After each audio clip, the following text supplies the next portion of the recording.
السلام علیکم۔ وفان tool story پر ساتھیوں آپ سب کو خوش آمدید کہتی ہوں۔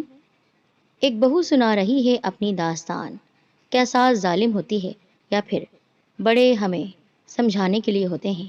آئیے یہ سچی کہانی سنتے ہیں، اس سے پہلے ہمارے چینل وفان ٹول اسٹوری کو سبسکرائب ضرور کریں اور بیل کو دبائیے۔ میں ان دنوں ایف اے میں تھی جب گھر میں میری شادی کے متعلق خبریں اڑتی اڑتی مجھے ملی۔ ایک لمحے کو حیرت ہوئی، کیونکہ مجھے تو ابھی بہت آگے پڑھنا تھا، بلکہ بہت بہت پڑھنا تھا۔ یہ شادی اف! میں نے دونوں ہاتھوں سے سر تھام لیا اور وہیں سیڑھیوں پر بیٹھ گئی۔ اگلے دن کالج میں بھی بوریت رہی، سارا دن شادی کی بات ذہن میں گھومتی رہی۔ میری دوست مہا بولی، یار شکر کر تیری شادی ہو رہی ہے، جان چھوٹ جائے گی پڑھائی سے۔ حد ہے مہا، ویسے تم ایسا سوچتی ہو، کتنی ڈفر ہو۔ مجھے اس کی اس بات پر غصہ آ گیا، اور پھر اگلے چند روز بعد ہی مجھے فراز کے نام کی انگوٹھی پہنا دی گئی۔ کچھ عجیب سا احساس تھا، پتہ نہیں کچھ الگ سا لگ رہا تھا۔ میں نے تو انہیں دیکھا تک نہیں تھا جن سے مجھے منسوب کر دیا گیا تھا۔ ان کی تصویر دکھائی تھی باجی نے۔ گزرتے دنوں میں وہ کچھ اپنے سے لگنے لگے تھے، اور پھر چند مہینوں میں نے ایف اے کے پیپرز دے دیے۔ ادھر فراز صاحب کی اماں کو میری یاد ستانے لگی۔ اف، اس قدر محبت ساس صاحبہ کی۔ واری جاوا میں بولتی ہیں، چاند کی 14ویں تاریخ دے دو شادی کی، اور منہ تو میٹھا کر کے ہی جاؤں گی۔ اب ان کو کون سمجھائے کہ اس موٹاپے میں مٹھائی کھانے سے جسم پر کیا بیتے گی۔ خیر، ابا تو جیسے تیار بیٹھے تھے، بولے، بہن جیسے آپ کا ہو۔ سسر صاحب تو جیسے ہر وقت منہ میں الائچی دبائے رہتے تھے۔ کہیں گمان گزرا گویا گونگے تو نہیں ہیں۔ ساس صاحبہ بولنے کا موقع ہی نہیں دیتی ہیں کہ معصوم سسر کچھ بولتے، ایک دیور اور ایک معصوم سی نند بھی ہمراہ تھی شادی کی تاریخ لینے کو۔ مطلب مجھے عمر قید سنا دی گئی۔ ساس صاحبہ تو اتنی ناز برداریاں کر رہی تھی کہ سمجھ میں نہیں آ رہا تھا وہ ابھی اٹھا کر مجھے لے جائے۔ میں تو چپ چاپ انہیں دیکھتی رہتی تھی۔ کیا کسی کی ساس اتنی محبت کرتی ہے اپنی بہو سے؟ رات کو بیڈ پر لیٹی تو آنکھیں بند کرنے پر جھٹ فراز صاحب آنکھوں کے سامنے آ گئے۔ ارے یہ کیا؟ کہیں مجھے خدا نہ خواستہ محبت تو نہیں ہو گئی؟ سر ہی پکڑ کر بیٹھ گئی۔ ہائے اللہ نہ کرے، میں کہاں بھولی تھی بٹ صاحب کا حال۔ اف! مٹی مٹی بال، بڑی شیو اور شرٹ کے ادھ کھلے بٹن، منہ پر 12 بجے۔ ہر وقت وہ گلی کے نکڑ پر مجھے نظر آتے تھے۔ یا اللہ مجھے بچا لے، کہیں مجھے فراز سے محبت نہ ہو جائے۔ سوچتے ہوئے میں ایک لمحے کو خوفزدہ ہو گئی۔ اف! 3rd ایئر میں جانے کا خواب ہی رہ گیا۔ میرے ارمان دل کے دل ہی میں رہ گئے۔ آنسو بہاتی چاند کی 14 کو 14ویں کا چاند بن کر فراز کے آنگن میں اتر آئی۔ محبتوں کا ایک بستہ سمندر تھا میرے گرد۔ ساس نظر اتار رہی تھی اور فراز نظروں ہی نظروں میں دل میں اتارے جا رہے تھے۔ دیور پھولوں کے گلدستے لیے مسکرا رہا تھا، اور نند اترا اترا کر اپنی سہیلیوں سے میرا تعارف کروا رہی تھی۔ دیکھو تو میری چاند سی بھابھی، مر نہ جاؤں کہیں۔ دل نے سرگوشی کی، ارے نہیں، مجھے جینا ہے، بہت جینا ہے۔ پھر مجھے پھولوں سے لدے ہوئے کمرے میں پہنچا دیا گیا۔ دل اتنی زور سے دھڑکا کہ قیامت برپا کر دی، جیسے پسلیوں سے باہر نکلنے کو بے چین ہو۔ کچھ عجیب سے احساسات لیے میں محترم جناب فراز صاحب کا انتظار کرنے لگی۔ دھڑکنوں کو سکون کا مشورہ دے کر میں چپ چاپ بیٹھ گئی۔ دروازے کی آہٹ پر جو نظریں اٹھائیں تو محترم آہستہ آہستہ خرامہ خرامہ اندر آتے دکھائی دیے۔ کالی شیروانی میں باروب سے، مگر آنکھوں میں شرارت، خوف کی ایک لہر میری ریڑھ کی ہڈی سے نکل کر ماتھے پر پسینے سے چمکنے لگے۔ بیڈ پر برجمان ہوئے جسے کوئی جلسے سے خطاب کرنا ہوگا، ایسے گلا کھنکار کر بولے، آداب۔ اور پھر جو امن نامہ انہوں نے پیش کیا، مت پوچھیں۔ میری اماں کی عزت کرنا، وہ بہت اچھی ہیں، آپ کو بہت چاہتی ہیں، آپ کو ان کا احترام کرنا ہوگا۔ اپنے بھائی بہنوں کی تعریفوں کے پل، ہائے ربا کتھے جاوا میں۔ اچھا تو مجھے خادمہ بن کر یہاں رہنا ہوگا، تو اسے کہتے ہیں شادی۔ او ہو، اب سمجھی میں سوچ رہی تھی جس وقت رومانٹک ماحول، خواب، محبتیں چاہتے جیسے وقت نے سب کچھ بدل دیا تھا۔ مگر ہائے، بس چند دن۔ ایک صبح ساس صاحبہ کمرے میں تشریف لائیں، آنکھوں میں چمکنے والی محبت کی جگہ آج شعلہ برساتی آنکھیں میرے وجود کے آر پار ہو رہی تھی۔ بہو، جیسے کوئی اپنی عوام کو پکارتا ہے۔ جی؟ میں نے اپنا سر یوں جھکایا جیسے کوئی کنیز حکم بجا لانے کو تیار ہو۔ بہت ہو گئے عیش اور آرام، گھر کی ذمہ داری سنبھالو اب۔ جی؟ جبکہ آسمان تو صبح صاف تھا، اب جانے کیا ہوا۔ جو حکم امی جی، میں اس قدر ہی کہہ سکی کانپتے کانپتے۔ نیچے آؤ اور ناشتہ بناؤ، سورج سر پر آ گیا ہے اور مہارانی کی آنکھیں ہی نہیں کھلتی۔ وہ بولی، ادھر میری جان، ننھی سی جان کانپ کانپ کر پرواز ہونے کو تھی، سانس اٹک رہا تھا۔ اللہ اللہ کر کے وہ گئیں تو سانس بحال ہوئے۔ اف اللہ، یہ کیا؟ یہ شادی ہے؟ اچھا ہاں یہی شادی ہے۔ نہیں، کانوں پر ہاتھ رکھے اور چلانے لگی۔ سرتاج نے جو میری حالت دیکھی تو لمحے بھر کے لیے پریشان ہوئے، مگر اگلے ہی لمحے اماں کی آواز انہیں اپنی طرف متوجہ کر گئی۔ فراز نیچے آؤ، کب تک بیوی کے بغل میں گھسے رہو گے؟ حد ہو گئی، بس کرو، اب چھٹیاں ختم ہو گئی ہیں، کام پر جاؤ۔ ساس بولی، جی اماں جان۔ فراز بولے، ایسے بھاگے جیسے کوئی نیا آرڈر آ گیا ہو اور سائن کرنے کو جانا ہو۔ ماتھے پر ہاتھ مار کر میں وہیں کی وہیں بیٹھ گئی، مگر کہاں؟ ڈیئر ساسو ماں پھر چلائیں، بہو کیا تمہیں فوج لینے آئے گی؟ جلدی آؤ۔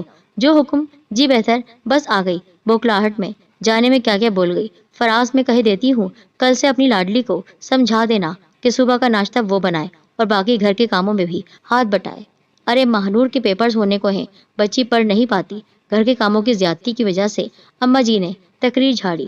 میں دم بخود چپ چاپ سنتی چلی گئی، اور جب میں پڑھنا چاہتی تھی، جب ساسو ماں کو خیال نہیں آیا اب خود کی بیٹی کو بیرسٹر بنانے چلی ہیں، میں اندر ہی اندر پیچ و تاب کھا رہی تھی۔ اتنے میں فراز ناشتے کی ٹیبل سے اٹھ کھڑے ہوئے، شاید ناشتے کا فرض ادا کر چکے تھے، اور میں اس وقت سے ہونک بنی منہ کھولے ہوئے سب کے چہرے کو دیکھ رہی تھی۔ میرے منہ پر ہوائیاں اڑتے دیکھ کر ساس گویا ہوئی، سب برتن سمیٹ لو اور ماسی سے دھلوا لو، ایک کپ چائے میرے کمرے میں لے آنا۔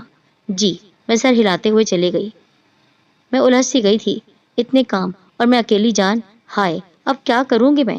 اماں جان پیچھے کو مڑی، اے لڑکی سنو، ایسا کرو دوپہر کے لیے کھانا بھی چڑھا دینا اور روٹی بھی پکا دینا، ٹھیک ہے؟ پودوں کو پانی دینا نہیں بھولنا۔ کیسے سوکھے جا رہے ہیں وہ کہے جا رہی تھی، اور میری سوکھی ہوئی صورت انہیں نہیں دکھی۔ آنکھوں میں آئے آنسوؤں کو ہتھیلی سے رگڑ رگڑ کر صاف کیا اور کچن کی طرف چل دی۔ اتنے کام کرتی تو میں فوت ہی ہو جاؤں گی، اور اچانک سے ہی خالہ اماں کا چہرہ میری نظروں میں گھوم گیا۔ ہائے کس قدر خوفناک لگ رہی تھی وہ۔ مرنے کے بعد نہیں، مجھے نہیں مرنا۔ سوچتے سوچتے میں چکرا گئی اور زمین پر آ گئی، مگر جانے فراز وہاں کیسے پہنچ گئے، اور اگلے ہی لمحے میں ان کی باہوں میں جھول گئی۔ ہائے مجھے ہوش بھی نہیں آنا تھا۔ فراز مجھ پر جھکے ہوئے بولے جا رہے تھے، سومی ہوش میں آؤ، ہوا کیا ہے سومی؟ اور ان کی میٹھی آواز کے سحر میں گم میں ہواؤں میں اڑ رہی تھی۔ دل ضد کیے جاتا تھا کہ یہ لمحے تھم جائے، اور جیسے ہی ساس کی غسیلی غصے والی آواز کانوں میں پڑی، میں نے جھٹ سے آنکھیں کھول دی۔ اے لڑکی سنتی ہو، اگر محبتوں کے سب چھچورے سین کھلے عام ہو چکے ہوں تو گھر کے کام کی طرف بھی توجہ دے دو۔ وہ بولی، فراز نے مجھے خود سے ایسے الگ کیا جیسے مجھے کہیں سے بھگا کر لائے ہوں، یا محبت کی شادی کی ہو، یا اس میں ان کی ماں کی رضامندی نہ ہو۔ وہی تو تھی جو میرے گھر آ کر اپنی جوتیاں چٹکا رہی تھی۔ حد ہے ویسے، اب ایسے بھی کیا ڈرنا اپنی اماں سے کہ بیوی کو چپکا نہ سکیں خود کے ساتھ؟ اب کیا وہ مجھے تسلی بھی نہیں دیتے؟ بس مجھے نہیں پتا، میں سب سوچے جاتی اور ساتھ ساتھ کام نمٹا رہی تھی، اور پھر تو جیسے یہ روزمرہ کے کام کی عادت ہی بن گئی۔ ہاں مگر کبھی کبھی فراز پریشان کرتے کہ میں انہیں ٹائم نہیں دیتی، مگر پھر میں انہیں ماں کی عظمت پر لمبی تقریر سناتی تو مسکرانے لگتے اور پیار سے کہتے، سومی تم بہت اچھی ہو، اور ان کے اتنا کہہ دینے سے ہی میری دن بھر کی تھکن اتر جاتی۔ اور آج صبح تو عجیب واقعہ ہوا۔ میں لان میں پودوں کو پانی دے رہی تھی کہ چکرا کر گر گئی۔ آج تو فراز بھی پاس نہیں تھے کہ محبت کا سین ہو جاتا۔ خیر ڈاکٹر کو دکھایا تو ایک گڈ نیوز ملی کہ میں ماں بننے والی ہوں۔ لو جی، میرے تو ہوش ہی اڑ گئے۔ اچھا تو کیا میں بھی ایک ظالم ماں بن جاؤں گی اور اپنی بہو پر ظلم کروں گی، ڈھیروں کام کرواؤں گی اس سے، اور چائے بھی بنواؤں گی؟ نہیں، مجھے نہیں بنانا ظالم ماں، نہ خود بننا ہے نہ خود کو بنانا ہے۔ الجھے ذہن کے ساتھ میں بیڈ پر لیٹی چھت کو گھور رہی تھی۔ میری آنکھوں کی تپش شاید چھت ہی گرا دیتی، مگر بر وقت فراز کی آمد نے مجھے سوچوں کے بھنور سے نکال لیا۔ سومی، وہ ہلکے سے بولے۔ جی، میں سوچوں کے سمندر سے نکل آئی۔ تم خوش نہیں ہو کیا؟ وہ عجیب دکھ میں بولے۔ وہ اصل میں فراز، مجھے ڈر لگتا ہے کہیں میں ظالم ماں نہ بن جاؤں، پتہ نہیں عجیب عجیب خیالات آ رہے ہیں۔ ارے کیا ہوا ہے؟ ایسی بات نہیں ہے میری پیاری بیوی، اچھا سوچو، اچھا ہوگا۔ اچھا سوچو گی تو ہمارا بچہ بھی خوش ہوگا۔ اور میں انہیں کیا بتاتی کہ میں خوش تو ہوں، آپ کی سنگت میں ہمیشہ خوش ہوں، لیکن آپ کی اماں۔ بس اتنا ہی سوچ کر میں اپنی سوچوں میں ڈوب گئی۔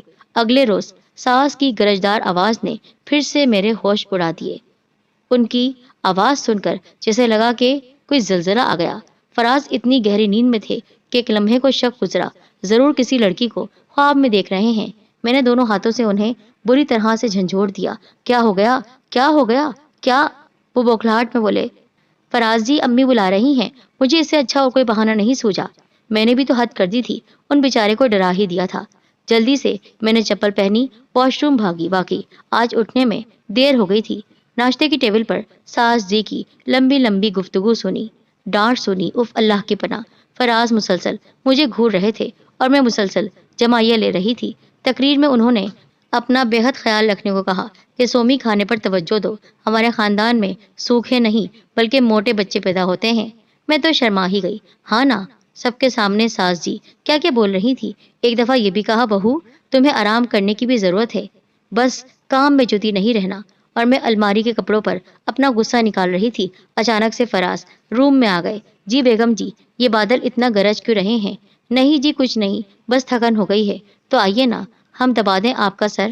وہ مسکراہٹ دبا کر بولے، بس رہنے دیجیے، میں ٹھیک ہوں۔ دل میں سوچ کر مزید غصہ آنے لگا۔ سومی ذرا ایک کپ چائے تو بنا دیں پلیز، کچھ بھاری ہو رہی ہے طبیعت۔ بھاڑ میں گئی سومی، میں نے سوچتے ہوئے ذرا میرا خیال نہیں یہ کہا۔ ہاں ہاں، کسی کو میری کیا پرواہ، کوئی نہیں میرا۔ میں پیر پٹکتی ہوئی کمرے سے باہر نکل گئی اور غصے میں اپنے لیے بھی چائے کا ایک بڑا سا کپ بنا لیا۔ ارے بہو، چائے اور اس وقت؟ یہ کیا بات ہے؟ چائے زیادہ نہیں پیو، بس امی جی سر میں کچھ درد ہو رہا تھا۔ وہ بیچ میں ہی میں نے بات چھوڑ دی۔ ذرا احتیاط کرو بیٹا، چائے اس حالت میں اچھی نہیں ہے تمہارے لیے۔ جی بہتر، میں نے سعادت مندی سے کہا۔ کبھی کبھی تو اتنی محبت دیتی ہیں کہ یقین نہیں آتا کہ سچ میں میری ساس ہیں، اور کبھی تو بالکل دشمن بن جاتی ہیں۔ دن بھر کے کام تھکا کے رکھ دیتے ہیں، مگر پھر بھی سب کرنا پڑتا ہے۔ ماسی ہوں میں ماسی۔ میں غصے میں سوچتے ہوئے سو گئی، اور پھر وہ دن بھی آ گیا کہ میں نے ایک خوبصورت بیٹے کو جنم دیا۔ مبارکباد کا شور اور مٹھائیاں، ارے میں کہیں مغرور نہ ہو جاؤں۔ فراز آنکھوں ہی آنکھوں میں واری صدقے جا رہے تھے۔ اتنی محبتیں، میں تو سمجھ رہی تھی یہ محبتیں میری ہمیشہ ہیں۔ پھر دل میں عجیب وسوسے تھے، تو کیا میں بھی ظالم بن جاؤں گی؟ نہیں نہیں، مجھے نہیں بننا ظالم ساس۔ ہاسپٹل سے گھر واپس آ کر ایک زبردست ویلکم ملا، تو کیا میں اتنی اہم ہو گئی ہوں؟ میں نے خود سے سوال کیا۔ جواب ہاں میں آیا۔ دن پر لگا کے اڑے، کیلنڈر بدلے، میں حسین دوشیزہ سے باروب سی خاتون بن گئی۔ سفید بالوں کو بہت خوبی سے جوڑے میں چھپا کر میں ڈیسینٹ سی بوڑھی لگتی تھی، اور آج میں بھی ایک ساس ہوں۔ اب جانا میں نے کہ میری ساس مجھے ایک ذمہ دار بہو بنانے کے لیے یہ سب کرتی تھی۔ غصہ، سختی صرف مجھے محنتی بنانے کے لیے تھا۔ وقت سمجھاتا ہے سب کچھ، اور آج وقت نے ہی سمجھا دیا۔ ان کی دی ہوئی تعلیم کی وجہ سے آج میں اپنی بہو پر ان کی دی ہوئی تعلیم منتقل کر رہی ہوں، اور واقعی میری بہو بھی سگر بن گئی ہے اور سب کی آنکھ کا تارا ہے۔ بڑے جو بھی کہتے ہیں ٹھیک ہی کہتے ہیں، مگر سمجھ ہمیں بعد میں آتی ہے۔ السلام